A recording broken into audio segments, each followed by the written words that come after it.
are rolling, sir. Oh. Well, Michelle, you know the routine by now, so. Oh my goodness. Colt, you rush over the table, then we try our best to recoup, Mm-hmm. and we hit record and go to town. Okay.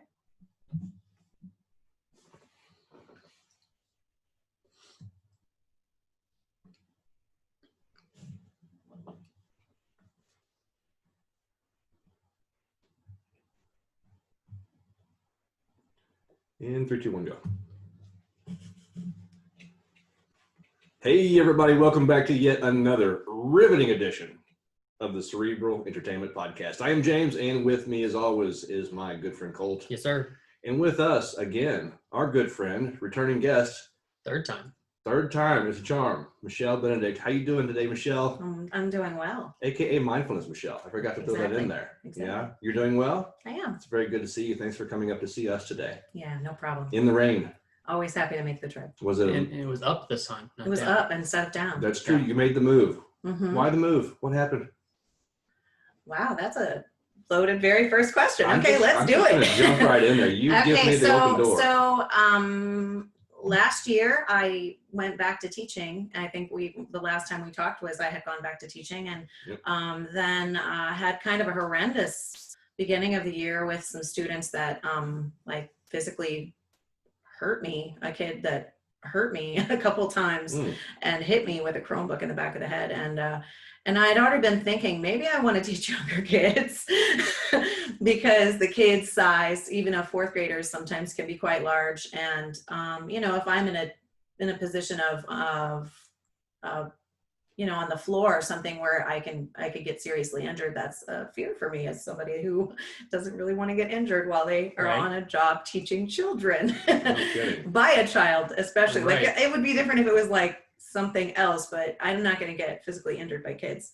So I was already looking for jobs in early childhood. That was my other certification, and I thought about it. And then I got a diagnosis of cancer in the spring, and everything paused.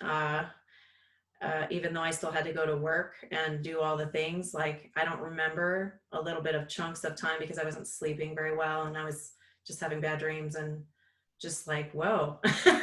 Because the problem is whenever you get a diagnosis, then, there's all these tests and then scheduling. And so I had to wait from the time that I found out about 7 weeks until I got to have surgery.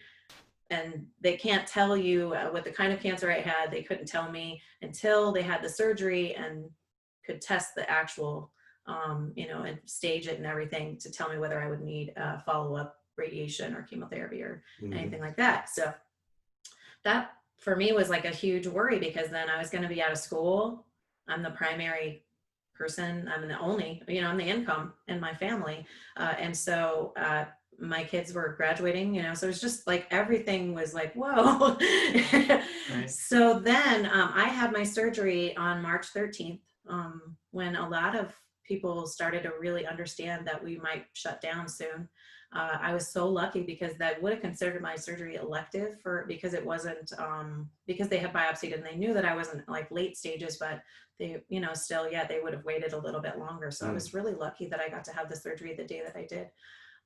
And then I had planned to come back after spring break. I was taking 2.5 weeks off because we had spring break in there, and I took 1 full week off because I thought that would be, I'd be okay, because I'm pretty good at bouncing back. And the next Tuesday after my surgery is when they shut down. So the great thing, the positive thing, is that I was exhausted when I had surgery, and now thinking I needed at least 4 or 5 weeks to recover just from that, a lack of sleep, lack of just feeling like stuck in on mode all day, every day, and still trying to function. And on the other side of that, once I found out that I didn't have to do anything, as far as radiation or chemotherapy, that the surgery was enough. And then once I got the rest, everyone else was, it's funny because that was the worst part of the lockdown, was for everybody else. But for me, I needed to be able to have that time given to me so that I could do what I needed to do, which was heal and really reflect on everything, Mm-hmm. everything, like the relationships, the time, my energy, my kids, my role in my family, my role in what I want to be from this point on. Because again, my kids, the last two of my kids are graduated, and finally last weekend. Congratulations, by the way. Thank you. 24 years. That was awesome. I only have 4 kids. They all graduated and all, Nice. yeah, it's all doing well. So yeah, it's a long road for that. So it's already was going to be a transition year. And so, wow. So like I said, it felt like kind of a gift to get that time to heal. And during that time, I was like, I don't know that I really want to be away from my 2 best friends, which are my 2 youngest kids. They've lived with me. They're my older 2 kids, mostly lived with their dad and came back and forth with me. My 2 youngest kids, I've been the sole main caregiver in their life, the rock, And so we get along, we do things, we have fun. It's a good relationship. And I didn't really want to be 3.5 hours away from that. I wanted them to be able to come home for dinner like once a week, or like if my daughter wants to go for a walk one afternoon, that we can do that, or go kayak or whatever.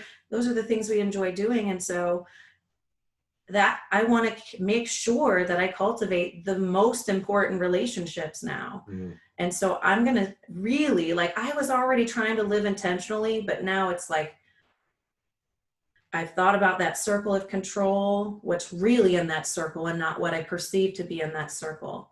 Because whenever you think you might die, it becomes very clear what's in the circle, and the people and things you don't want in the circle, even though they might be there. So I let go of a lot of relationships, including relationships in my family that were toxic, because I needed to feel, I don't need to feel obligated to give my energy to people who don't appreciate or love me unconditionally also. Yeah. Right. So that's where I'm at. And so I decided to look for a job.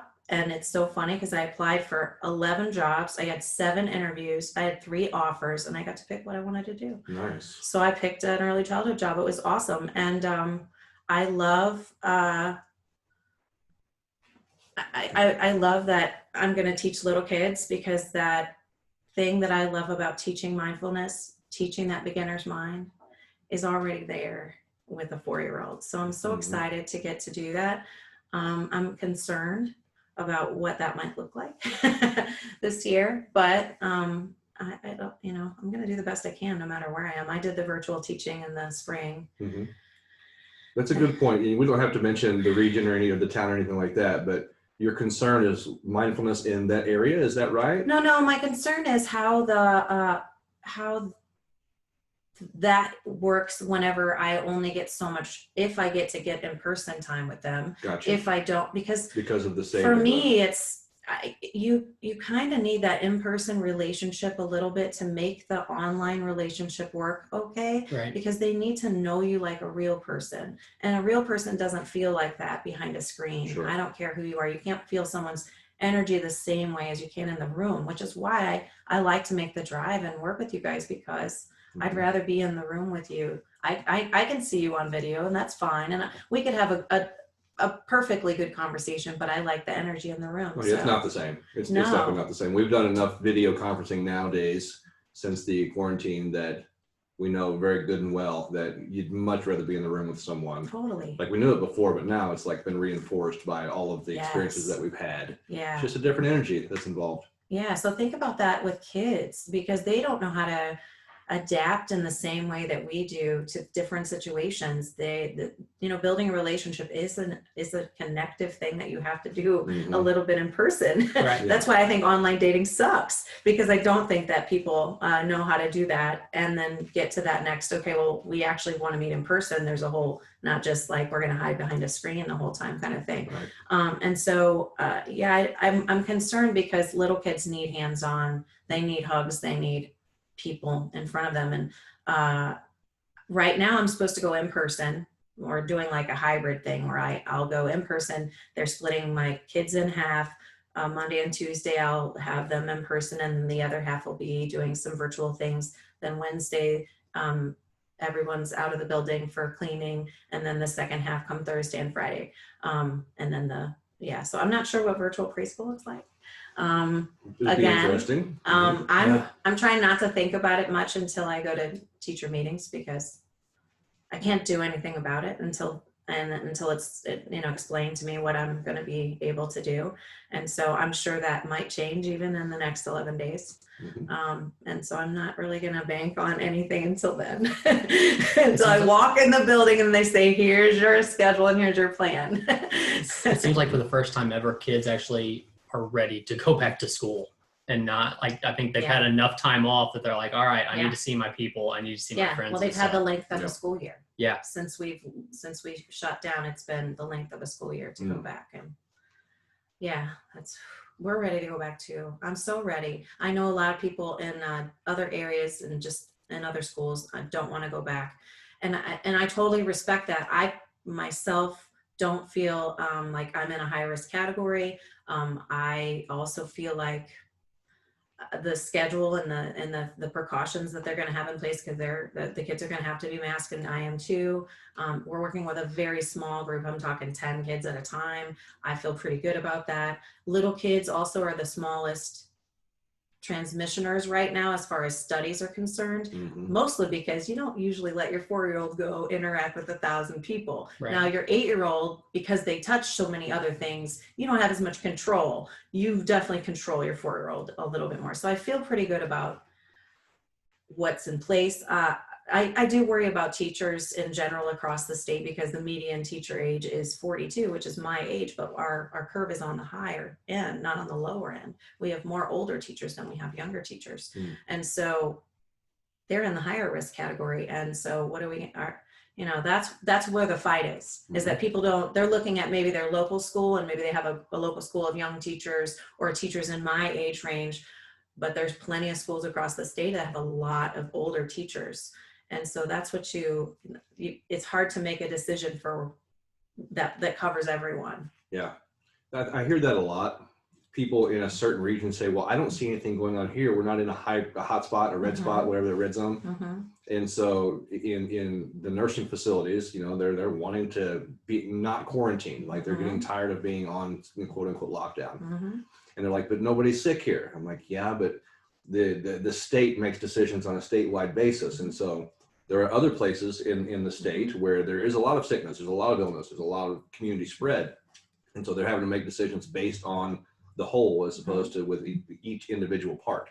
And it's tough for people to realize that. It's tough for them to see that, because they're only seeing what's in front of them, because, well, for one thing, they can't get out. They're quarantined. And so they don't have access, and they see the news, but the news is like this intangible cesspool of just, negative information that just keeps coming at you. So what do you believe? Yeah, it is. It's completely fear-based. And so we try to mitigate for that too, but it's a tough situation right now. And I fall under the same thing sometimes, because we're down here in more of a rural area, not a lot of community spread, always watching the numbers. The big thing we have here is within the prison system.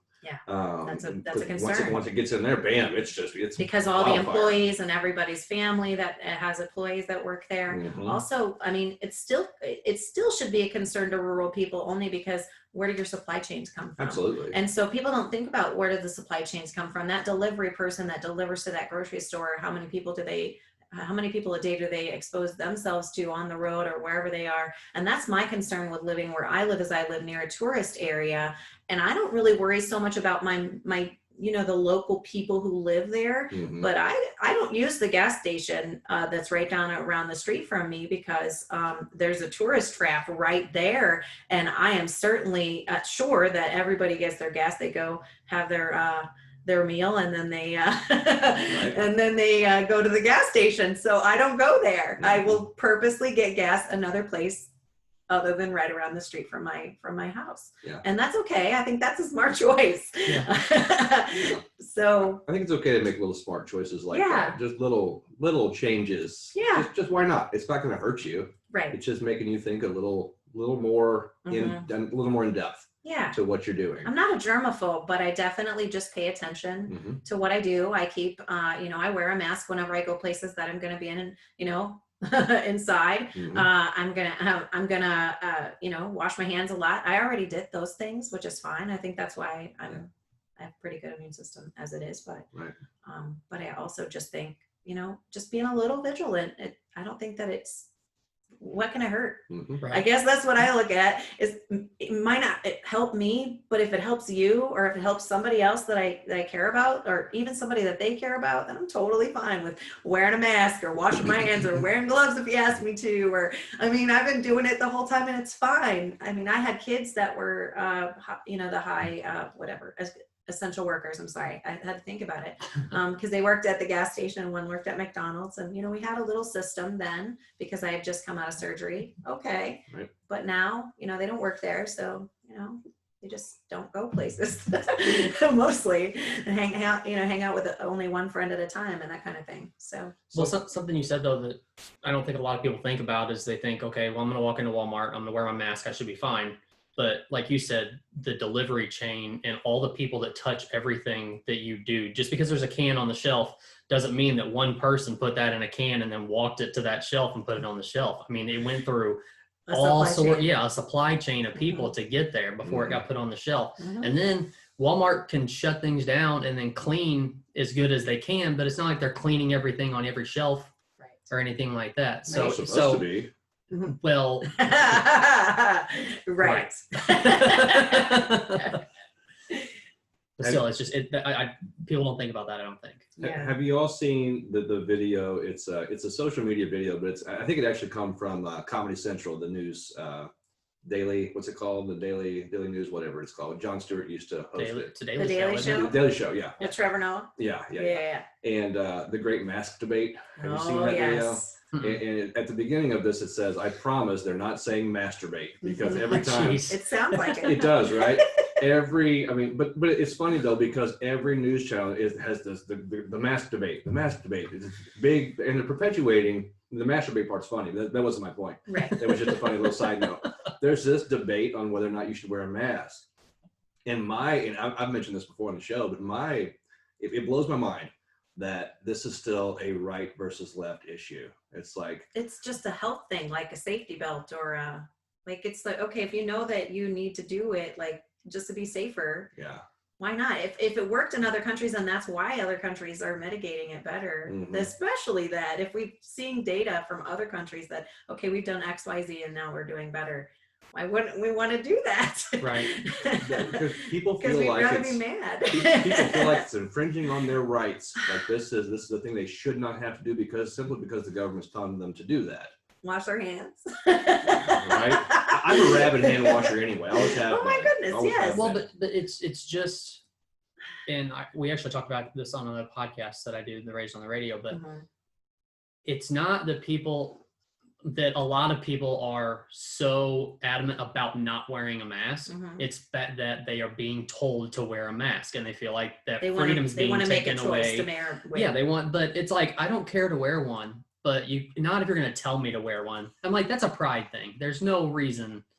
Well, the CDC recommended them for now since, March. And so they recommended them, but nobody mandated them. So you did have a choice for a really long time, and look at the choice you made. And now we are getting to the point where, okay, we're done giving you a choice. Now everybody needs to do universal precautions consistently so we can just get done with this, please. So I can go back to school and you guys can all ship your kids back to school because that's what everybody wants. Everybody wants that, but I don't want people to die for that. Right. No. It reminds me, I used to work in a factory, right, for a long time. And once you got past your 90-day probationary period, it was a union shop. So that you were supposed to wear safety glasses all the time. They're uncomfortable. They fog up. It was just uncomfortable. Well, people who had gotten past their 90 days stopped. Why? Because they were being told to do it and they wanted to rebel against that. And if you were the guy who still wore your safety glasses, well, you were a chump, right? You were a punk. And so once I got past my 90 days, my eyes be damned. Like if I caught a wire in my eye and would become blind, whatever, because they were telling me to do it, I was going to go ahead and take the chance of losing an eyeball because it was a rebellious thing that we did collectively. Reminds me of a mask. Yeah. There's lots of little rules like that people bend. Right. That if you think about it, seatbelts. Yeah. I rebelled against seatbelts for a long time. It's like, don't tell me to wear a seatbelt in my own vehicle. How dare you? How dare you? That I have part of that, but the other part of that is if somebody's allowed to drive a motorcycle, ride a motorcycle, but I have to have a seatbelt on in my car. I don't understand how those two things. Well, I think whenever you choose to ride a motorcycle, you know that you're literally have no safety, and that, like, as far as if you flip, you're gonna flip off. There's no safety there. So you're electing to like be open and not have a roll cage or any of that. You know what I mean? Yeah. But in a car, like whenever I was a kid, oh, I want to say 89, we were riding in the back seat of my sister's Chevelle, and a friend of mine who was sitting, there was nobody in the passenger seat. My sister was driving and I was sitting behind my sister. Somebody was driving on the wrong side of the road, and me and my friend weren't wearing seatbelts because they weren't required by law. My sister was. And my friend got ejected out of the car through the windshield and onto the ground, and she had to have all these skin grafts and everything. So I got really seatbelt. I was about my seatbelt for a long time because of that. And it only takes one person to you watch somebody get ejected, and then listen to them in the ER with the glass getting pulled out of their face, that you're like, yeah, that's pretty much worth it. And that's what's funny is, like, it's kind of the same thing with the mask. Like, yes, 99% of the time you're not going to get ejected. And so there's really, most of the time you're just putting it on for whatever reason. But it's that 1% time that you die that might be sort of worth putting a mask on to go to, Walmart. It's the same thing. Like you said, it really is. I know stats are going to show that the majority of people who are wearing seatbelts that are in wrecks are the ones that their lives were saved. But you also do have wrecks where if you were wearing your seatbelt, you would have died. You would have died. Totally. I agree. But that's this, very small. Yeah. Yeah. Do you think there will be any statistics saying that if you wore a mask that you may have infected yourself even more heavily? No. I don't know. I don't believe idea. that. I was just going I was just pulling that out of my butt completely. Yeah, that was perfect. So is there any judgment from either of you when you see if you go into a store and somebody's not wearing a mask, do you judge them a little bit? No, because I'm going to wear mine. I don't care. I don't care. I'm going to do mine and you do you. And I wish that we all made the same choice for universal precautions, just because I want to go back to normal. But if I can't make anybody do anything, and I know that. So another thing I wanted to bring up, though, the difference between the safety glasses or the seatbelt is that that's only affecting the person. With the community spread, with the mask, it's supposedly, and I believe it, but it is affecting others around you. It's affecting the population. So it's not just you that you're wearing the mask for. It's that little old lady that's standing there looking at the flower. Right. And I happen to sneeze, maybe asymptomatic, and I have COVID and I sneeze all over her and give her the germs. So that's just one possibility there of why, or one factor as to why the mask isn't just for me, it's for everyone else around me, for the community, because then who does she spread it to, so on and so forth. Well, the reason why I asked that, the judgment thing, is because when I was at the gym this morning, I was watching, I wasn't really watching it, but just in passing, there was two business owners in St. Louis that were doing an interview, and the interview was outside, and it was just them two standing next to each other, and they were both wearing a mask doing the interview outside. And I was thinking, all right, if I go to Walmart, probably the majority of people are wearing masks inside Walmart, but the second people walk out of Walmart, they take that mask off on their way to their car. So I'm like, if you're doing an interview outside, is it that important that you're wearing a mask?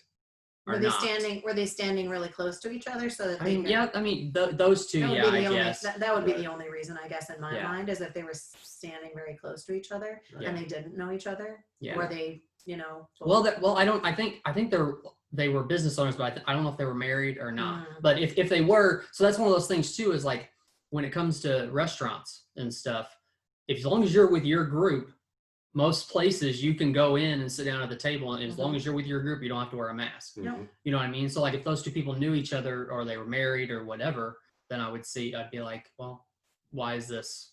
Because you would think you're at least 6 foot away from a cameraman, for sure, or something like that. So I don't know. It was just thoughts that ran through my head this morning when I. But I guess that would be, for me, the only reason is if like. But I just wonder if it's just a visual thing. It's just like if they weren't wearing it, people are going to go crazy because they weren't wearing masks. That's possible. And social media, once again, yet another cesspool for a lot of information. Since when? I know, right? But what it bothers me, I guess, to the extent that it does bother me, which water off a duck's back for the most part, but I see people on both extremes. I see people who say, you people without masks, you're killing us, how dare you, and they just berate and judge these people that aren't wearing masks. Then the other side, of course, we kind of already talked about the people who call other people sheep for wearing a mask, so on and so forth. I think both of those extremes are just wrong. Yeah. I just think you're wrong. For one thing, if you've got a point, and I try to say this as often as possible, and this is actually one of the reasons why Colt and I, this was kind of the culmination of Cerebral, is trying to get to a place where we could have conversations without berating, without losing the other side, because you've already lost me on either side of this conversation. If you call me a sheep, or if you say that I'm killing this old lady who's buying flour, either way, right? You've already lost me. You're not going to convince me of anything. Right. We need to have a good conversation where you can come to the middle and say, this is why I think you should wear a mask, or this is why I think that you shouldn't. Either most way. Things are gray. Whenever I was younger, I really had a more black and white viewpoint of things until I had more experiences that made me understand how gray a lot of our decisions are. Because you can make a decision this way and it might have this kind of outcome, or a myriad of others, and you might make the other and it have, you know what I mean? So sometimes damned if you do. In the spring, everybody was so happy that teachers taught virtually, and we're so, we were like applauded and like heroes. And now that people don't want to die, they're like, you just don't want to do your job. We should not pay you. We should defund education more than it already is. Let's totally, right? Well, they're suing. There's a group suing my school district to go back 5 days a week, and of parents. And, I understand. I totally do. I get it. I was a single mom, and I'm so grateful that my kids are in college, that if they don't have school, that they can just come home or if they don't, whatever, they've got cars and things like that. I don't have to worry about it. But if I had a little kid at home and I couldn't take them to school, I don't know how it would have worked. I don't know how that's supposed to work either. I totally get both sides very well. But the problem is I don't get to make the decision. I don't even mostly get any kind of input on the decision and how it's made for me. And I just have to do it. So, but I definitely need my paycheck. So defunding education, more than $130 million Parson already cut us this year.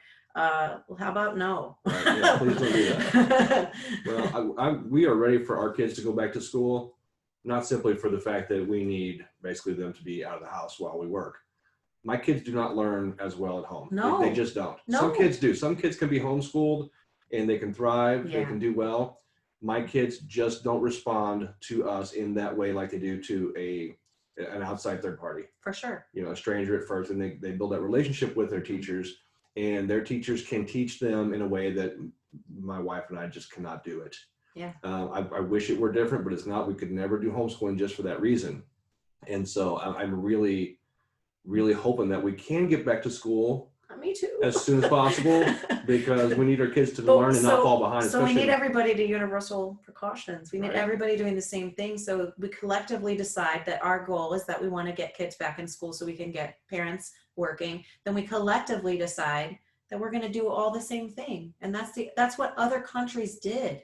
They collectively did things. And I know we're big and we all want, have different goals, but if we want the economy to come back the way that we need it to, if we want parents to be able to do what they need to do, if we want kids to feel good again and not all this trauma all day, every day, then how about we collectively decide to do universal precautions together? Well, I've got an answer, because half of us have collectively decided to tell the government or whomever that you can suck on our star-spangled ding-dongs. That was an awesome post. I love that post. Right. But we do have, as a country, kind of founded on that rebellious spirit, right? I mean, we're like, screw you, I won't do what you tell me. But the outcome is whatever we're going to put our energy toward. If we're going to put our energy toward doing things collectively, then we'll have a good collective outcome. If we keep fighting over it, we're going to keep having disjointed collective bad outcomes, because that's what's happening. Right. I mean, it's going to keep getting worse. It's not going to get better until we decide, okay, done with this. This isn't working. We're going to go do this, but we haven't gotten there yet. Not as a whole. Right. Without putting any science or anything behind it, any moral obligation, nothing. I just wish we'd go one way or the other. Yeah. Let's just get the virus, get over with. and see what happens, or, let's just one way or the other, let's just do this thing and get it done. But I just want some kind of unity on some level. I'm tired. I hate I was so excited, like once we got done with lockdown, and like I felt really good, and I got to go out and get a bike and move and do these things. And now I want everybody. It's hard because actually my life is pretty good right now, and everybody's complaining all the time. And honestly, I'm feeling really good. I want other people to feel really good. Why can't we see some perspective on this? And if we have the ability to fix it, we do. We already know what we can do. Right. It's kind of crazy to me why we wouldn't want to, when there's so much better ways to spend our time than worrying about this and talking about it. Well, we could have already solved it like other countries have. Yeah. It's insane to me. Yeah. But it's an election year, so we have to make everything crazy, extra spin and extra crazy, instead of just making it factual. And it seems to me like every year is an election year nowadays. It does. We're either coming off of this or getting ready for that. Mm-hmm. It's always something political, which it still amazes me. It still amazes me that we can politicize anything. The environment, pollution, that's all politicized. COVID's politicized. Everything. Mm-hmm. Everything that's an issue in our day is going to be politicized one way or the other, because it can be used to manipulate the populace for election purposes, for political purposes. And well, that's because we're run by lobbyists and not by people who represent us. Very true. That's who gets the votes. Mm-hmm. Well, you mentioned trauma, so let's just go ahead and kind of segue into a trauma talk that we've been talking about for a long time. I know that you've done a lot of work on trauma. And, a big catchphrase nowadays, I've even done training on it myself, is being trauma informed, and how we just need to be informed about what trauma is and kind of how to, as much as possible, mitigate the trauma responses and the symptoms that come along with things like PTSD and just any kind of trauma. Why don't you start, if you could, just tell us a little bit about trauma from your perspective, how you come to start working with trauma, people who have suffered from trauma, and so on and so forth. Well, what's interesting about trauma is everybody thinks it's like this big thing, and trauma is anything that's outside of your window of tolerance. So your window of tolerance, depending on who you are and what the situation is, can be very narrow or can be very wide. So I always tell people, just because this is very true, my window of tolerance for children is very wide, because I know that they're still learning. I know that they're going to make lots of mistakes. And then for adults, it's a little smaller, just because I feel like they've had a lot of time to have experiences and make decisions and have some knowledge not to be an asshole. But unfortunately, that's not always the way it works. So I have a little bit, it's a good explanation. So for different situations, different people, you have a different window of tolerance. So trauma is anything outside of that window where you don't have coping, where you can't cope, where you're like outside of like, I can just go, run it off. You know what I mean? Right. It's beyond that. It's not, I just had a bad day and I've got to run it off. But the accumulation of those days where I've got to run it off, your body kind of then over time will have too much of that stress hormone, which is what causes problems in your brain over time. So stress, that's why stress kills us, is because it damages our organs and damages our brain over time. That's why stress is definitely the number one killer, in my opinion, because it just causes so many secondary other issues. So right now, I would say there probably isn't anybody in the US that isn't experiencing some kind of trauma from a lot of different places. We are definitely in a time of collective trauma in a way that I've never seen before. I think about having people watching videos of people dying, like by the hand of other people, and we're watching these videos over and over. That alone, that experience alone, think about how many kids saw the video of George Floyd die. How many children saw that video? And should they have? Right. How many people saw that video? And I'm not saying that we shouldn't be watching and understanding the things that are happening around us, but it is traumatizing to watch someone die and you not be able to do anything about it. So these kinds of things, watching the Portland things that are happening, like watching that is so traumatizing to me, because I can't I don't know what the answer is and I can't solve it. So just watching it makes me feel so helpless. And so I choose a lot of the times I read a lot of my news. I don't watch a lot of videos. I don't watch a lot of news because I'm not in it for the visual trauma that they are in it for. And I feel like that's what they keep showing people, is all these reasons to be scared and hurt and angry and sad. And there are good things happening still in our world, even though that's not what the media is showing us. Mm-hmm. I mean, I go out and I find, cute little animals that are living their life and don't have any clue about anything that's happening, because that's not their social construct that they've created. And we've created all these systems now that made things so complicated. And that's the thing, is like trauma is about, anything outside of that window. But over time, like I said, the damage that it does to your brain, it suppresses your ability to hold on to memories and recall memory. It suppresses your ability to think in a smart way, to be logical, to speak words intelligently and be able to put coherent thoughts together. So think about why we're fighting so much online. Because if we're all experiencing things outside of the window of tolerance right now, we're all kind of working out of our amygdala, and our amygdala does not make the best decisions for us outside of keeping us alive. I mean, it's there to keep us alive, to make us, stronger and make us safe, but it's not there to make us be able to navigate some of the very, very complicated things that we are experiencing right now. It's so complicated. The ripples are just overlapping. On all these different things. And so you can't, you feel it from every angle. Do you feel that too? I do. What's your take on like what she said? She tries to read most of her news now. Do you kind of do the same thing, or you just take it as it comes, regardless how it happens? I'm about 50-50, but I greatly appreciate your perspective on that, because I do agree that they push the agenda through video a lot, because when you see it, it's very impactful. And to me, trauma is another term for impact, especially negative impact. So it's what has impacted your brain, your mind, and it has a way of affecting, like you say, causing ripples, and that could be personal trauma or collective trauma. And I believe that the media is perpetuating that through visual content because of social media, especially. Yes. Because everybody's scrolling down. Here's a George Floyd video.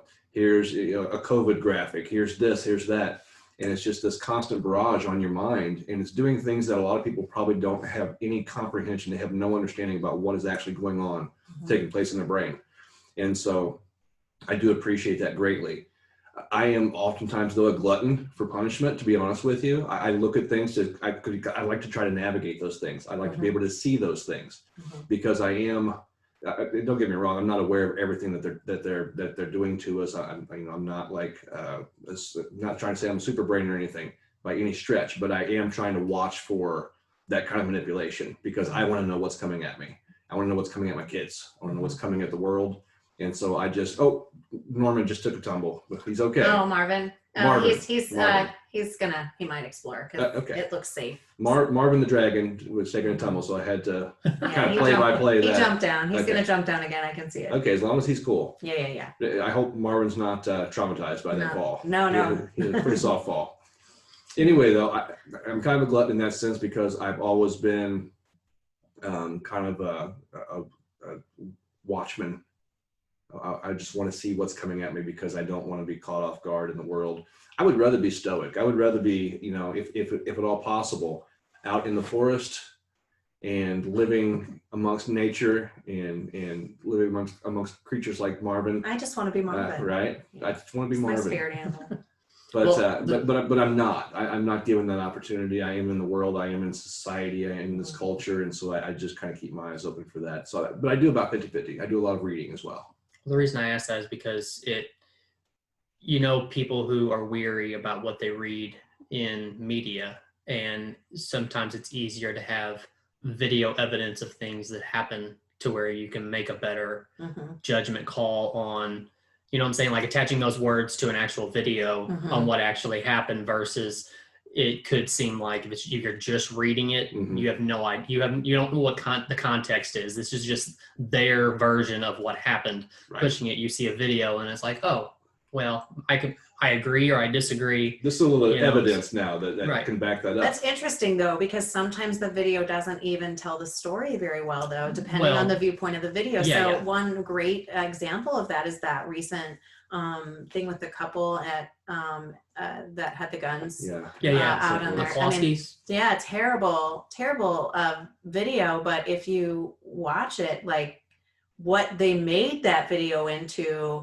and what was said then after that video is very like, whoa, did you watch the video? That one I did watch, because people kept saying this or that, and I was like, well, I'll just watch the video. And then I was like, how did it get turned and twisted into all these other things? But that's the way, I have a hard time with that. In the way that 10 years ago, I would have completely agreed with your statement, though, that the video backs up the words. Not always.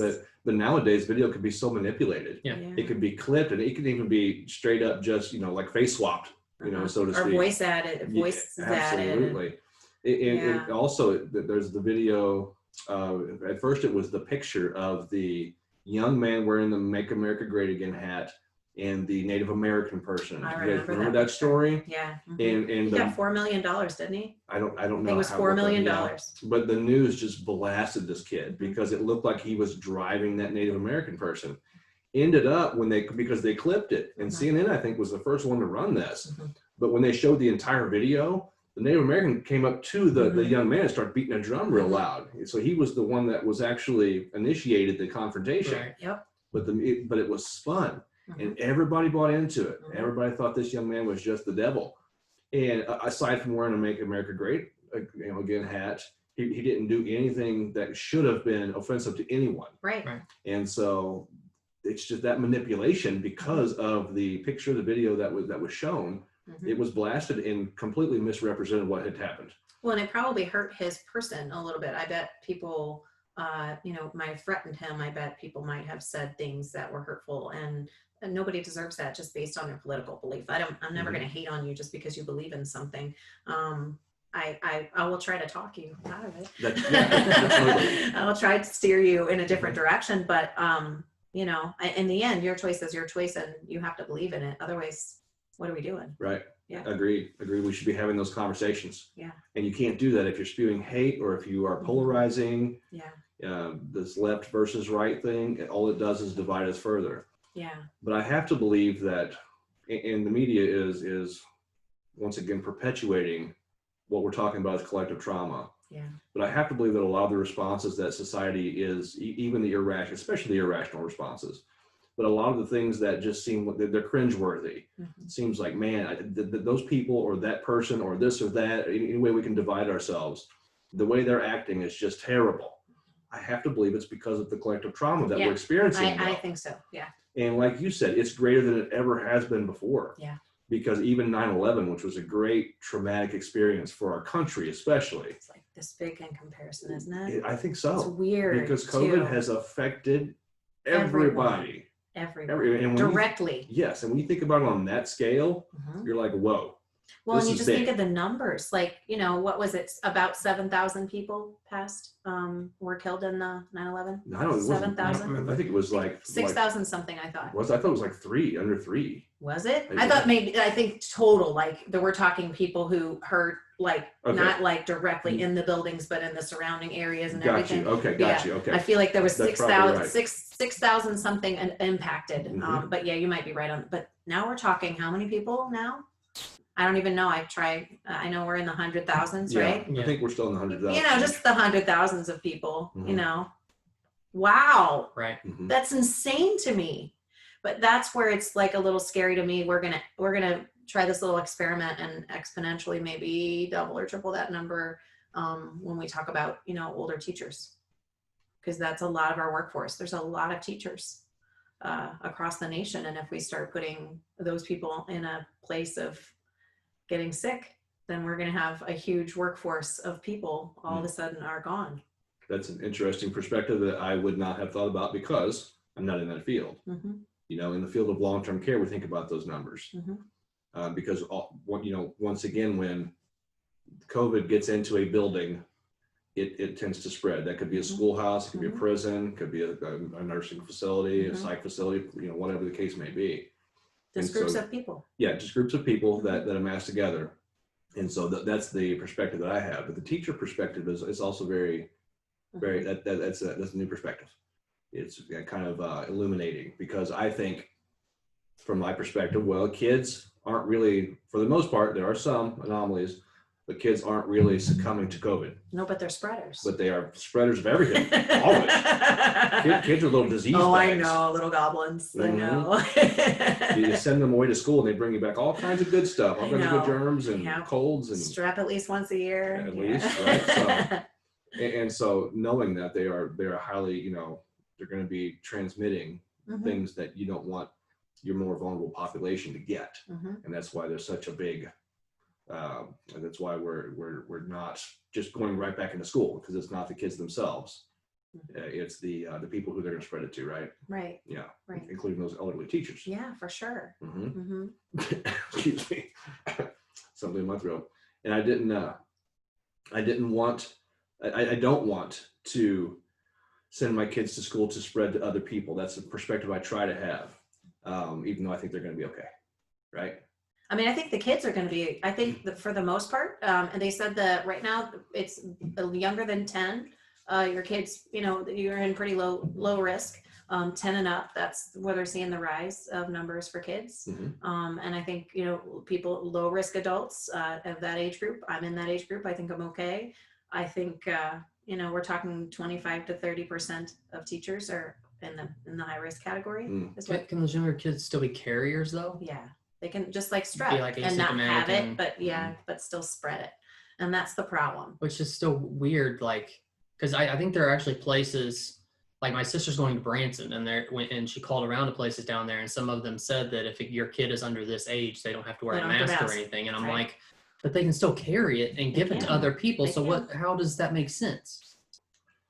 I think everybody's just trying to do the best they can, right? I agree. I mean, I think they are trying to think about how easy it would be for parents to get kids to wear them. I think if we just made it a norm, I mean, they do it in other countries. It's pretty normal in Asian countries for them, because they are so populated that they, are really cognizant of these kind of precautions. So I don't know. Yeah, they're densely populated, because especially places like Japan, they're so. Yeah, there's only so much square footage. Yeah, they're compactly populated. So, and they're used to that. Now, I got to be honest with you, my son, he's on the autism spectrum.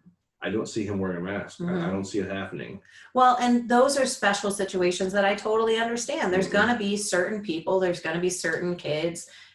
Okay. But almost all people should be able to, because there are plenty of jobs where people wear them all day and they have health things or whatever. But if there are reasons, then that's fine. But if you're just making up a reason because you don't like it, that's different. Yeah. Right. I had to bring up the obvious, that we were talking about COVID and I coughed. That was funny. I didn't even. I appreciate that you coughed in my direction too. That was great. I apologize. Thanks for that. There's some wipes over there. Can you wipe everything down? Here comes Marvin. Marvin came to see me. I didn't even notice. Hey, Marv. He's cool. Okay. Just wash your feet then, I guess. No, he won't do anything. He's just exploring. He's checking it out. I won't step on him. Yeah, and he only goes to the bathroom once a day, and he already went. I pottied him before we got on the roll. Okay. Well. So he's good. He's good. He's just chilling. I wish we had some live video action of Marvin though, because he's quite the sight. He's fun. At any rate, you've been through some trauma yourself, personal trauma on that level. What can you tell me about the impact of how personal trauma may be different than collective trauma, and what that feels like, what it looks like? How does it affect a person differently if it does? Yeah, I think it does actually. So I want to. One of the more traumatic things was just my relationship with my mom, and then moving into being a mom. So at my younger ages, I became a mom at 18, and then I lived in another state. So I didn't have a great relationship with my mom, but then I had no relationship with anybody near me while I was trying to figure out becoming a mom. And so that whole time was really traumatic, being a military wife at that time. And so I had become a mom. I was still a kid.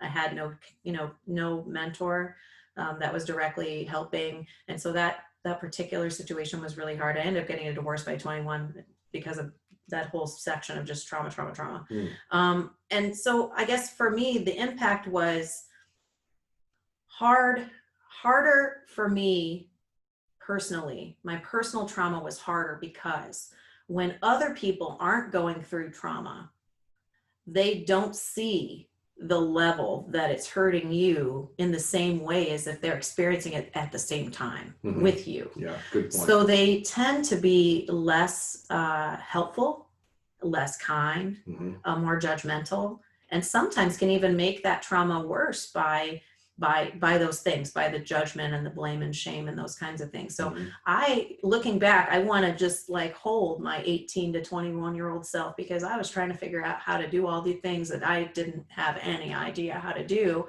And I did okay. I look back and my kids are okay. Now, would I have done things differently? No, because honestly, I did the best I could at the time with the resources I had. As I got better resources, I did better. My second set of kids are remarkably better as far as like my relationship with them and my communication with them, and my our attachment is stronger because I was in a better place when I became a parent with them. And so I would say, yeah, I think personal trauma has impacted me more just because it really shows the relationships you have around you and the support that you have or don't have whenever you go through personal trauma. Yeah. Collective trauma, I think we're all feeling it. I think not everybody recognizes that, you know? I think that they're like, well, we're not locked down, so I can go to the grocery store and whatever. So I'm not feeling any trauma, but we are, because that feeling, that mirrored feeling of we're all kind of wah, that we can't do things like go to the movies and, you know, just the regular things that we used to fill our time with. And I'm not saying I don't love all the things I'm filling my time with right now, because I do. I've been in nature more than I've been in years, and I'm so happy about that. But yeah, I kind of miss going to movies. I kind of miss, you know, just concerts. Don't even. Right. I'm traumatized by the fact that I can't go to a concert. I did go to one. I went to one. I went to the El Monstero tailgate, and I was very happy. I mean, literally, I couldn't have been happier just to sit outside and listen. And I would do 10 concerts like that. I'd pay $1 million right now. I'd give them all my money to space out 10, 20 feet away from other people to just sit outside and listen to live music all day. Yeah. Yeah, that's where I'm at. I went to 31 shows last year. Is that right? Yes. Holy cow. So I'm like, trauma. Traumatized. Yeah. That's an important point that you made about individual trauma. It's not only because people do judge, they're more judgmental, but they're also just more disconnected. Yeah. Period. Yeah, which makes the trauma worse. Yes. Even though they may be trying to do something good, they may be trying to help, they're disconnected from the trauma. And so therefore they're not sure what step to take next in order to help that person. And so oftentimes they misstep, even when they're trying to do the right thing. Agreed. And I noticed this on social media when, I don't know, it was after you had gotten your diagnosis. I saw a change in your demeanor, in the way that you expressed yourself. Yeah. Because in a way you were just kind of sick of saying, or you were sick of people saying, it's going to be okay. Everything's going to be all right. Yeah. You didn't want to hear everything's going to be all right. No. You were like, no, fuck that. That's not what I'm after right now. I need, you know. I don't want your thoughts and prayers. Right. Yeah. I really didn't. And that sounds terrible at that moment. I was so frustrated because people started treating me differently. You're right. Like I was fragile. And even though, you know, I'm never fragile. Let me just say that. Now I might be tired, and I was tired, and I needed some support in a different way because I'm not the kind of person that will ask. But yeah, people were like, oh, it's fine. You'll be fine. What? Yeah. That's because you aren't going through it. Yeah, well, I want to walk you through my perspective on that, because at first I was like, whoa, this doesn't sound like mindfulness Michelle. Yeah. She sounds pissed. Yeah. And so, but then I got to thinking about it. I was like, because of the trauma, the other people around her are disconnected, not knowing how to. So I'm like, well, I'm not going to step in that same puddle and say, so I privately messaged and said, I forget what I said, but it was nothing along the lines of, hey, keep your head up. No, but you opened a dialogue instead, which is what I really needed. I needed someone to just listen. Yeah, that's right. I needed you. I needed your advice in a sense to tell me how to support you. And I didn't want to try to do that in the social media platform because, Yeah. you know, I might have misstepped, but Exactly. I could see that there was a disconnect, that I was disconnected because I wasn't going through what you were going through. Right. And so I needed guidance on how to make that next step in order to be supportive. So people, my whole point of this was people, you know, who are going through something, ask them or get guidance from them Yes. on how to help them. How can I support assume. you? Yes. Do you want support, and how can I support you? Mm-hmm. That's what I've said more to people. They're like, well, what do you wish people would have done?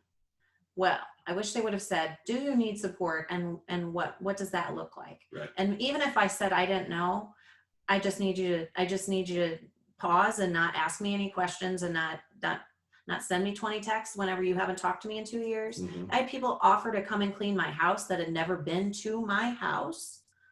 Strange, very strange things that people had said to me because I got a cancer diagnosis, and then all of a sudden everybody that they've ever known, they had to tell me about every story of every cancer thing. You know, it became like, whoa, I can't even believe that you don't have to be different with me just because I have something going on. Like anything else, it wouldn't have been different, but because it was this, right. Now you're going to, I mean, yeah, I actually, like I said, I had to let go of relationships in my life because people who had never showed up, now I felt like showed up because they felt guilty, Mm-hmm. that there was something that could potentially happen to me. And you know what? Sorry, too late. Where have you been all this time? Right. Where have you been? Yeah. And sometimes that's, for me, it was very evaluative, and it gave me a chance to really like, what do I want? Mm-hmm. And so I made a lot of shifts. I made a move. I changed my job. I, bought a bike. I, did all these things. And now I was looking and seeking alignment. And now I feel like I'm closer to that now that I turned everything upside down. Sure. Yeah. Yeah. Go ahead, Colt. I'm curious if you guys are like me though. So like if I was in that type of situation and the way that people were coming at me or the way that people were talking to me or whatever wasn't how I needed like support at that time, but I come out and I tell everybody, listen, this is how I want you to support me. This is what I want you to do. And they change. Like in my head, it's different if it's somebody that's like very close to you versus people on just, acquaintances on social media or whatever. Mm-hmm. But you tell people this is the way I want to be supported. Then they change. And then it's like to me, okay, well now this isn't genuine anymore because now you're just doing it from a different way because that's the way I said that I wanted it to be done. Does that make sense? Like it sounds like a nagging wife. I'm just saying. Well, I mean, that's the way I told you to do it, but you didn't do it the way I wanted you to do it. So I don't I'm mad at you. But that's how my Yeah. that's how my brain works. Yeah. It's like you're only supporting me in the way I want to be supported because I told you that I want you to support me that way. Yeah. But then again, that's not their fault either because they don't know. Yeah, they're trying. I guess the open communication needs to be there for that adjustment. Yeah. I mean, if somebody asked you, do you want support and how do you want to be supported? That person really cares about you to want to know that Mm-hmm. Right. without just placating you and saying, oh, I'm really sorry you feel that way, or man, bummer. Thoughts and prayers. Thoughts and prayers, my favorite.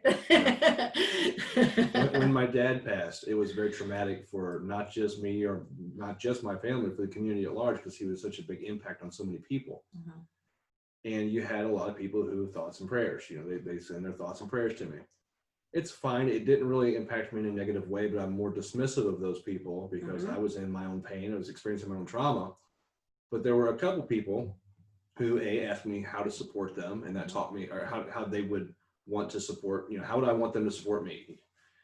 But there were also people who had been through that, and people who weren't disconnected from that experience. And our good friend out in LA, Ace Ha, was one of he had a big impact on me. And I've never even actually seen Ace Ha in person, but he had one of the most profound things that he said to me, just sent me a message, and I didn't even solicit it. I didn't even talk to him about it. I think he had talked to Colt, and Colt had told him what was going on. And he sent me one simple message. Just it still impacts me today. And I even use his words for other people that are now going through that thing. So it caused ripples. So when someone's connected, they kind of already know, they have that intuition. If you're disconnected, in my experience, it helps if you reach out and ask how you can support that person. Mm-hmm. And I was very well prepared when I reached out to Michelle for her to say, I just want to talk about, El Monstero, or let's just, keep sending those funny, Star Spangled Ding Dong memes or whatever the case, just keep posting. Just You guys do post great memes. Makes me happy every Right? day. Every day I see one that I love. It makes us happy too. I know. But I was prepared for whatever, and I think that's a big thing. Be prepared for whatever, and as the receiver of that offer, for someone to say, "How can I support you?" Like Michelle said, I'm grateful for that. It's not disingenuous because they reached out in the first place, which means they cared enough and they were cognizant enough to know that they were disconnected from my trauma, but yet they still want to help. Right. That in and of itself, and it very well may. And I told people when Dad had died that, I just need you to be yourself. Yeah. Just keep sending funny memes or keep talking about our favorite bands or whatever the case may be. But for other people, it was like, well, sometimes I might need to talk. So it was kind of different for whomever it was that was coming to me and offering for that support.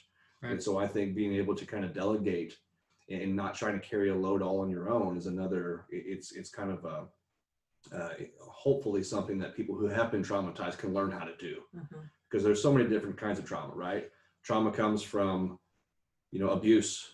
It comes from the death of a loved one. It can come from the birth of a child. It can come from something, of course, war is the big, when you have PTSD, oftentimes war is the origin of that. But they say poverty has the same impact on the brain as war. Poverty can have the same impact. Yeah. So being traumatized by poverty, and we don't talk about that enough, about why, so-called minorities in our country, and I say so-called because the majority is about to not be a thing as far as numbers go. Right. I'll be curious when on the other side of the census. Right. Yeah. But those folks who have been disenfranchised and just traumatized by poverty, what that causes the country as a collective. We don't all own that enough. Right. Because there's a lot of different things going on with the civil unrest right now, and we like to cast judgment upon the folks who are rioting and looting and things like that. But how did we get here? What happened? And how are we as a society responsible for those things? Yeah.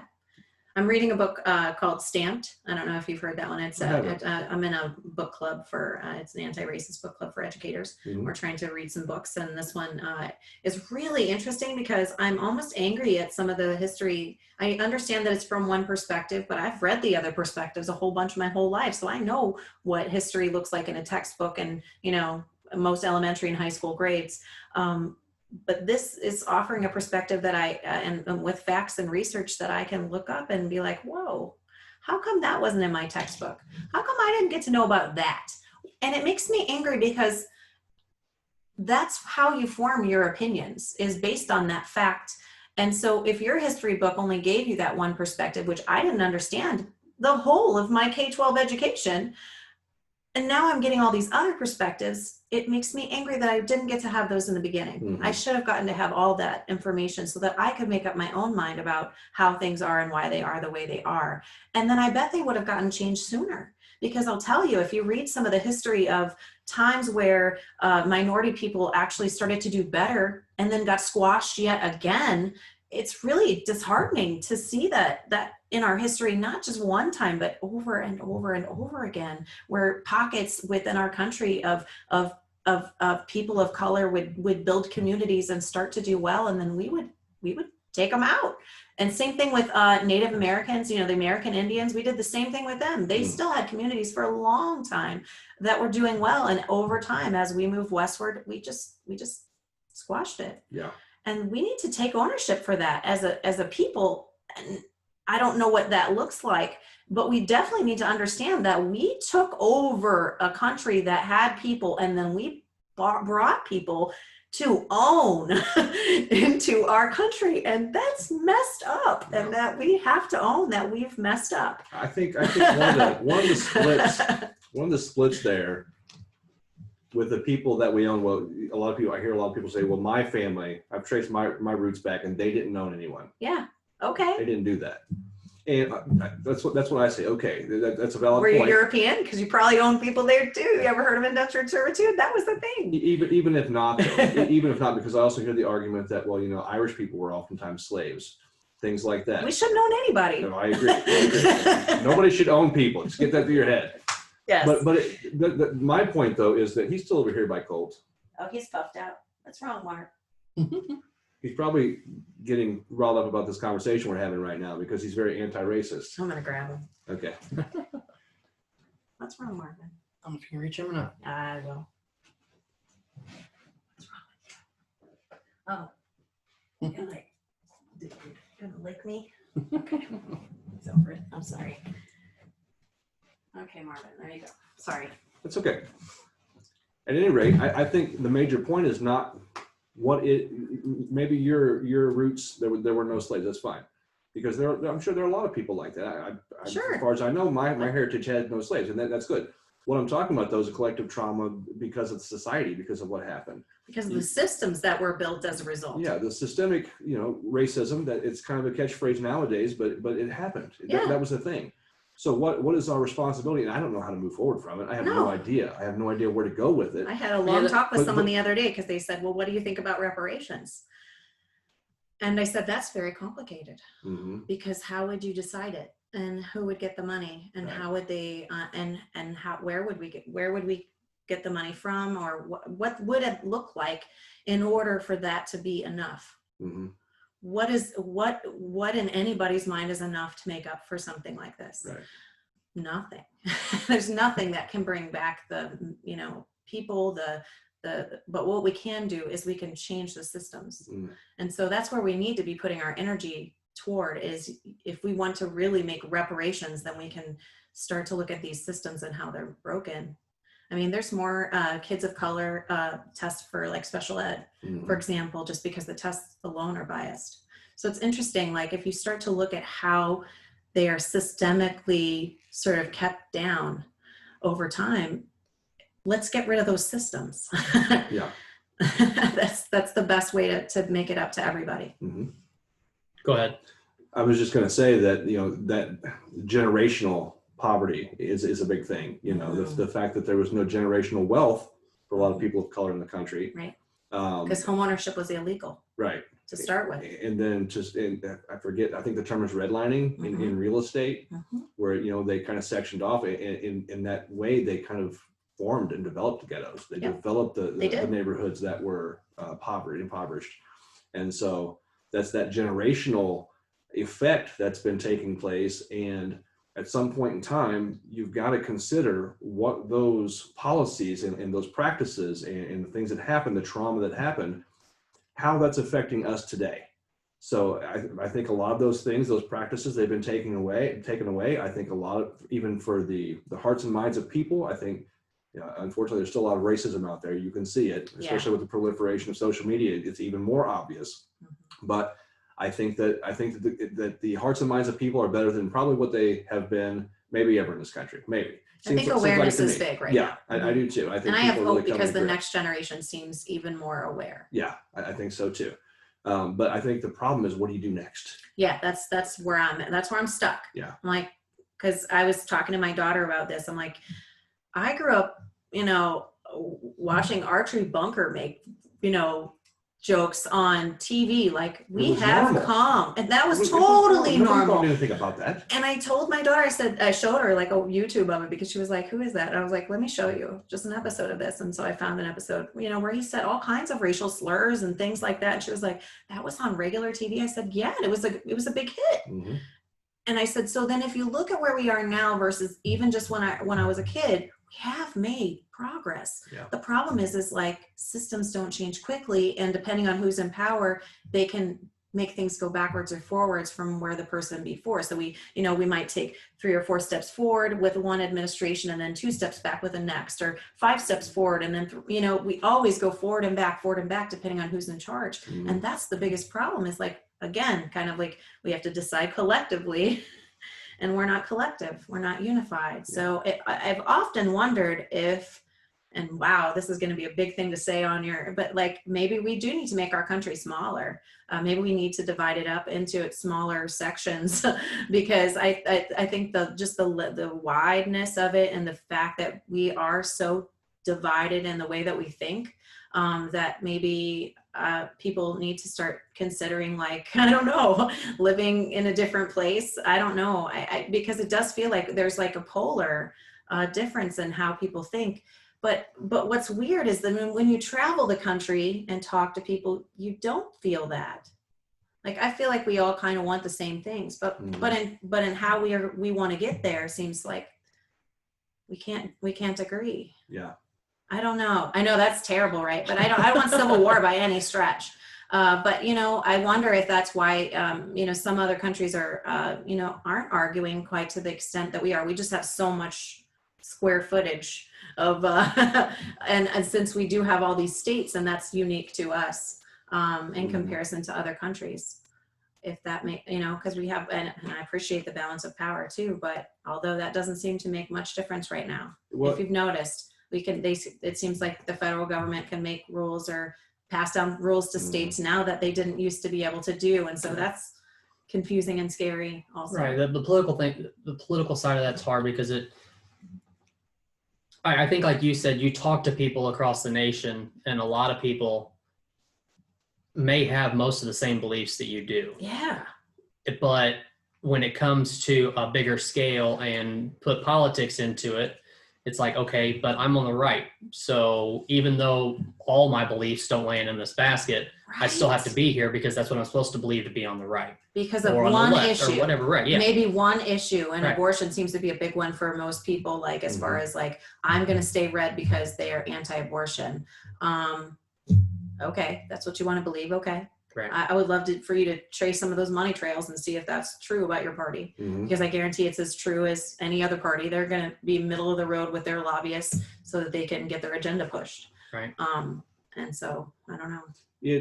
In a perfect world, we have a country of states, and in a perfect world, well, if this state wants to be more liberal and they want to legalize this, which to some degree this happens, but bear with me. But if this state wants to be pro-choice and wants to just be completely liberal across the board or whatever, or have their own particular hodgepodge of different ideologies, things like that, well, then people who live in this state over here can navigate over there. They can move over there. Exactly. They can start a That's new kind life. of what I'm saying. Like They you can live where those ideals fit you better. But the problem is, people who are living in poverty don't have the same access. Yeah, absolutely. That's where the problem is. And they're forced because of their poverty, because they don't have the finances, they don't have the resources. A lot of them probably don't even have the insight or perspective to be able to navigate across the country to different spots where it might be more advantageous for them to try and thrive. Then they're forced to stay in this situation that, once again, is both personally traumatic because of their poverty, because of their families, their family life, whatever the case may be, whether it's the teenage pregnancy or the abortion. It can be traumatic for a lot of people, even though it is a choice that they make. I've heard a lot of women say that I had to do it, didn't want to, and it was it carries with them. For sure. Just different things like that. Police brutality, and seeing that in both personally and collective sense. They're forced to stay in that situation because they don't have the access to that. And so the difference in opportunity for people is that, I think that's what is the most obvious and poignant systemic problem that we have in this country that we have, where it seems like that we have so many options.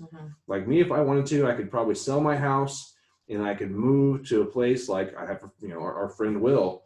He kind of sold off his Missouri, Illinois. He might have been across the river there, but he moved to Oregon, and now he moved out in a bus. He just decided this is what he was going to do, and he had access to be able to do that. And now he lives in a converted bus. Basically, as far as I know, that they may have gotten a place by now. I'm not sure, but that's what he did out in the rainforest type of setting. It's where he wanted to be. His politics aligned. And he had a vision of what he wanted to do, and he just packed up and did it. But not everybody has access to do that. For sure. And if they did, then we'd have more of an equal opportunity of outcome, more of an equal outcome. Because I think that, and I've said this for a long time, I do believe in more chances for education. I've always been more equal opportunity than more equal outcome, because two people can be given the same opportunity and one can thrive and one can fail. But I believe everybody needs to have the same opportunity as much as possible, right? Unfortunately, we don't have that. If you're going to have that, though, then you have to have the supports in place that go with that opportunity, because you getting that opportunity and me getting that opportunity looks different, even just because you come to the table with a deficit of whatever, you know. Right. So that's where so in thinking about like funding, this is where people have said things like defund the police, and they don't mean like take away like police people. They mean like in more suburban areas, the police aren't the same level of the budget as they are in urban areas. Instead, there's more supports and community things and access. Those points are there because the infrastructure of a suburban area is made so that you can stay in your little bubble. In the city, you're lucky to find a grocery store. If you live in the city, you know what I mean? I know those are getting better, but food deserts are real. Right. So it's interesting that if we would spend more money building the infrastructure of the community so that those supports are there, rather than rely on police just to catch people and deal with the outcome, which is the fact that they didn't have support. Right. That's how we get to that where incarceration level is, because they didn't have the supports in place. And I'm sure that the system failed them multiple times before they ended up in that position. Yeah. So that's a good point about defund the police. I do agree with the logic now that I know more about it. I think the phrase defund the police is terrible. Not just because I am just offended. How could you say that about the police? It's not it. Yeah. It misses the mark. It does. It misconstrues the message. It does. And so when that happens, then you polarize two different sides. But it's interesting because the people can say cut education funds and it's defunding education and nobody gets angry. I do. I appreciate that. But you're yes, but I'm just saying people there's no uproar every time, because every year when the new budget comes out, inevitably education gets some form of cuts. Yeah. So where's the riots on that? Because this is where the money to take your kids back to school and all the precautions that we could be taking to make sure that kids are able to go back to school more fully are getting taken away. Right. So it's just interesting. I wish we had better verbiage as well, because I didn't like that verbiage either. But it is funny when you flip the script and just say, cut this funding. Right. Nobody cares. It's not quite, it's not even news. Right. I mean, it's news, but nobody's clicking it.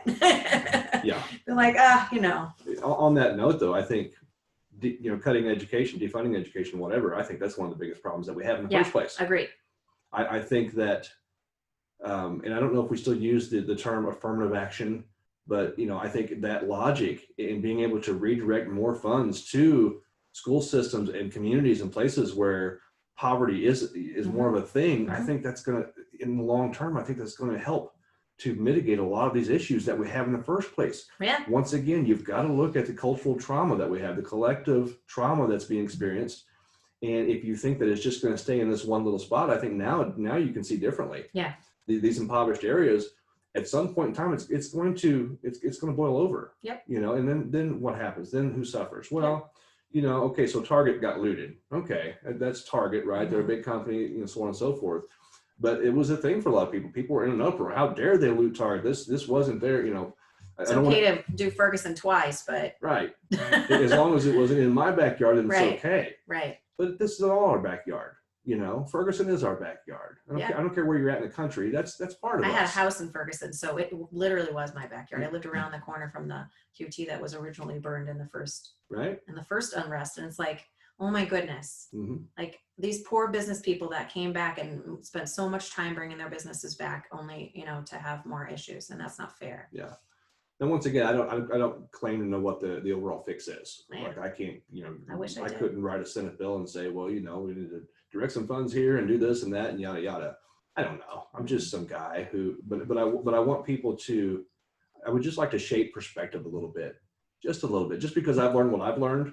I'm nothing special, but I've learned some things. I've been enlightened on some things. I'd like to share that because I feel like it's really given me a better understanding of why things are happening the way they are, and how that I personally, I'm just one guy, but how I can personally shift my perspective and maybe be able to help just in my own little way, just in my own little spot on the earth. Can I maybe shift someone else's perspective and maybe rise that tide just a little bit in order to not be so divisive anymore. Let's try to come together. Have you seen any of the videos, the local protesting that's going on?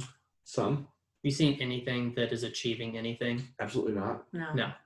Like literally one video I seen was a group of people on one side of the street, another group of people on the other side of the street, a Mhm. few cops standing in between them, and they Yeah. just yelled at each other every couple of minutes. Yeah. What is getting done there? Why are you even wasting your time to be there? Yeah. Nothing's happening.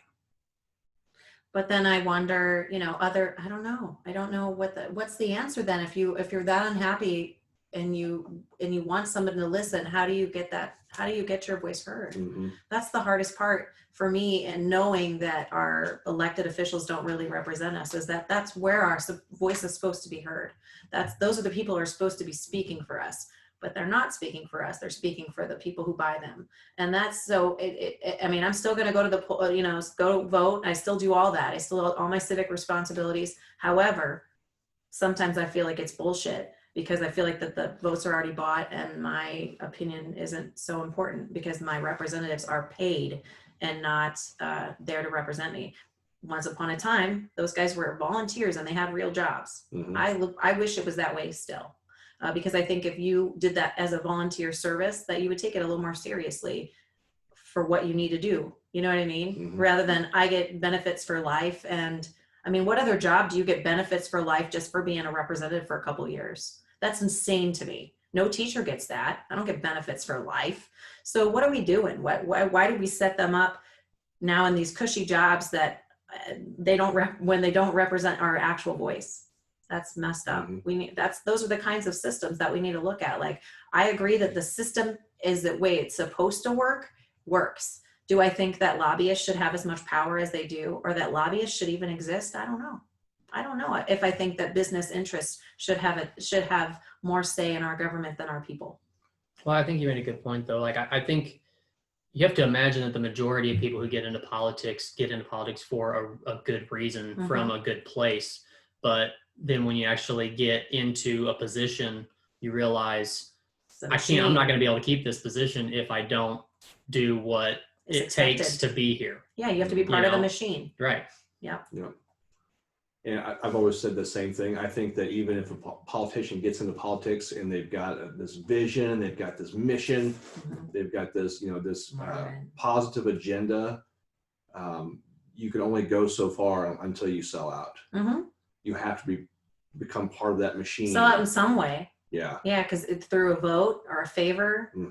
Yeah, it seems like that's the way that things get done, and that bothers me so much. You turn it toward you, and whenever you can just do. It's okay. Just turn me. But that's up to you. But if you turn, you can just move it like this, as long as it's facing in front of you.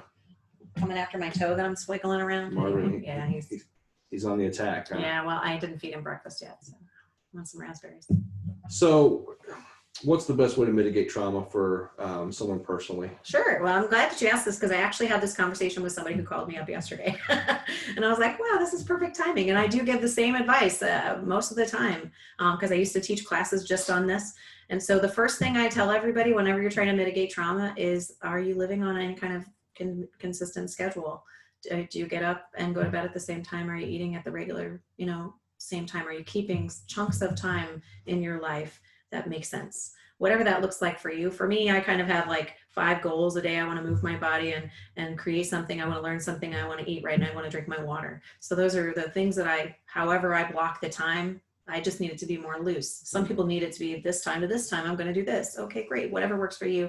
But you need a schedule to make your body feel good. I don't care who you are. The second thing I think is to think about your gut health and what are you doing to make your microbiome and your belly good, because that has so much to do with your mental health, is that gut health, because of your vagus nerve. So are you taking probiotics or prebiotics? Are you eating fermented foods? And beer doesn't count. I know everybody wants a beer count. No, I was doing so good too.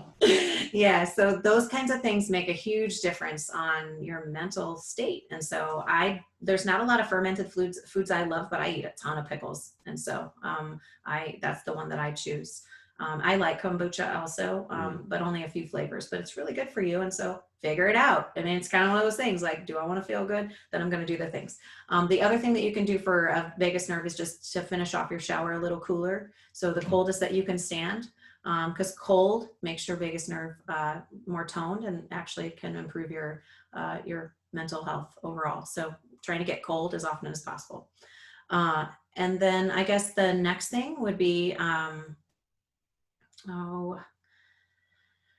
I said body, and I said, I can't remember the other two things that I told her now. Now let me think about it. Okay. But yeah, those two things are like the first two things.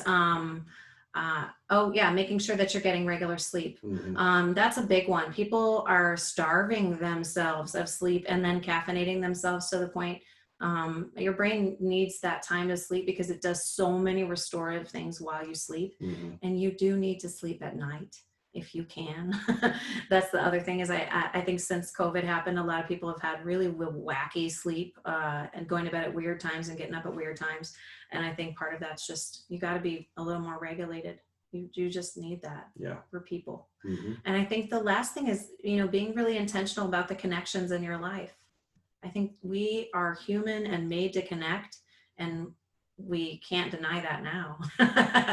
And so I think cultivating those connections are really, really a good way to make sure that you feel supported during any kind of traumatic time. So having someone that you can bounce those crazy thoughts off to, or somebody that will always make you smile with their funny memes. Those are important connections, and you have to cultivate those. So,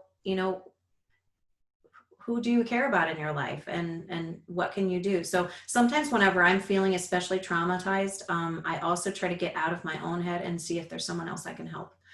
Because nothing makes me feel better than sort of just laying that little thing aside for a little while so that I'm not sitting in it. That way I can get a little more perspective.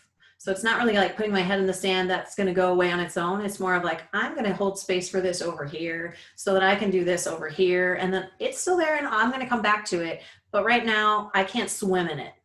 So that was kind of, that was what I had to realize, the skill that I had to learn better whenever I was going through this stuff with cancer, that I feel like on the other side of it, by the time that I got my surgery and then spent that time healing, I spent time thinking about that skill and figuring out ways to hone that skill better, more of like compartmentalizing that feeling. Like I've got to set that aside. I cannot just swim in this cortisol because it wasn't making me feel good. Yeah. So it's better.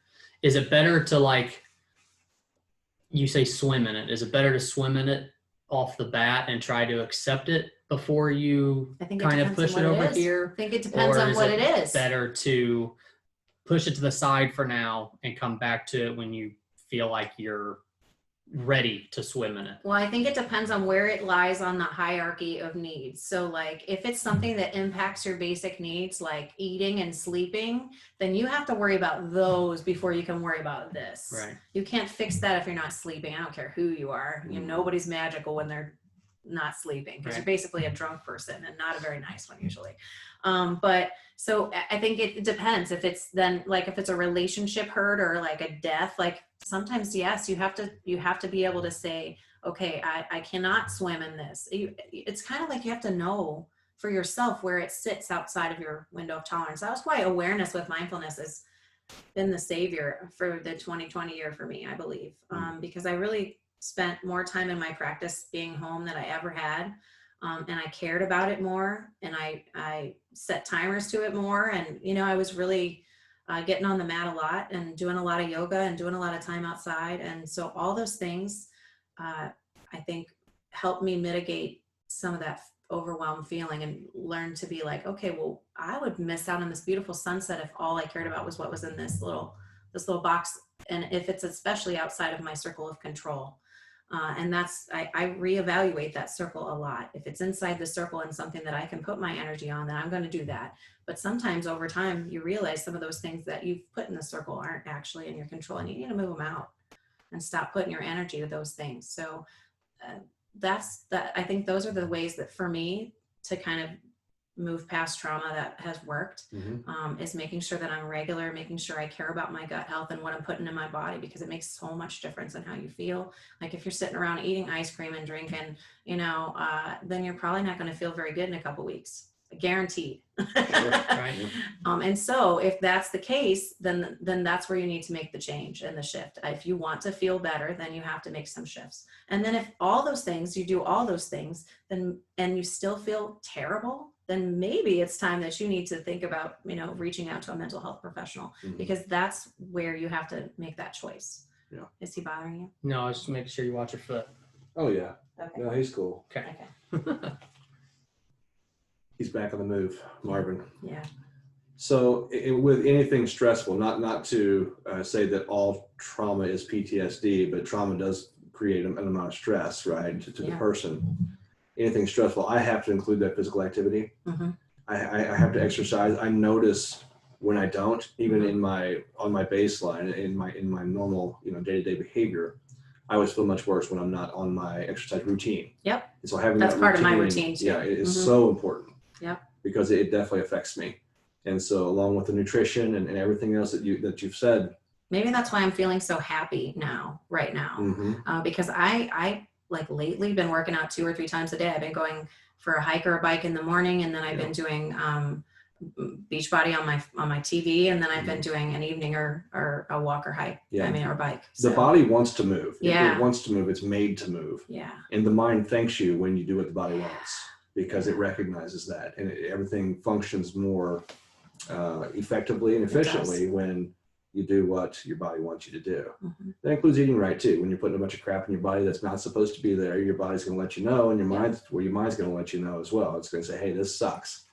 And everything sucks. Everything sucks, and you might not even really realize why, but start eating right. See if it doesn't change you. Maybe just cut down the Cheetos. Maybe. Because red dye is a terrible one for mood, and that's one that I always tell people, like, is that right? Yeah, get rid of the red dye in your diet and see how you feel, because it's very reactive in your brain. It does a lot of different things for different people. Yeah. But mostly can make you feel anxious or grumpy. Why would you want that? Yeah. To encapsulate everything that you said, all of these interventions to try and to mitigate the effects of trauma, being intentional about these things is crucial. You have to have it. Mm-hmm. If you allow the mind, especially a mind that's been traumatized, a mind that's under the stress of trauma, under the anxiety that it causes, the impact that's been caused by whatever traumatic event that you suffered from, if you leave the mind to its own devices and you don't become intentional about what you do, you are never going to be able to really diffuse these things that are going to feed on themselves and then grow more and more so, and it will become a disorder. It will take over to some degree, and you're going to continue to face the effects of the trauma, and they're probably more times than not going to get worse.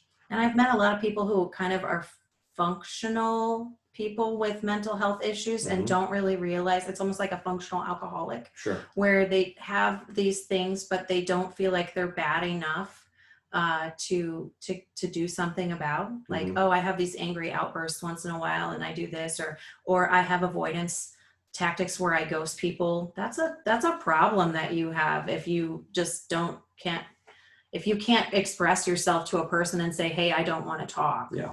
Like, that's a problem. That's avoidance of connection, and that's a real problem. So there's a lot of those kinds of things where I've noticed people become really apathetic too. So I'm seeing a lot of different trauma responses right now, and people pushing people away or pulling people really close. It's really interesting to see the different ranges. But I think what you said is most important is if we would all just sort of think about more intentional living.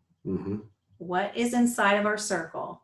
And what do we have the impact? What could we have the energy to impact for real? Yeah. Not what we perceive, but what for real do. And if we all worked inside that circle, the magic thing is, like, collectively all of our circles would be better.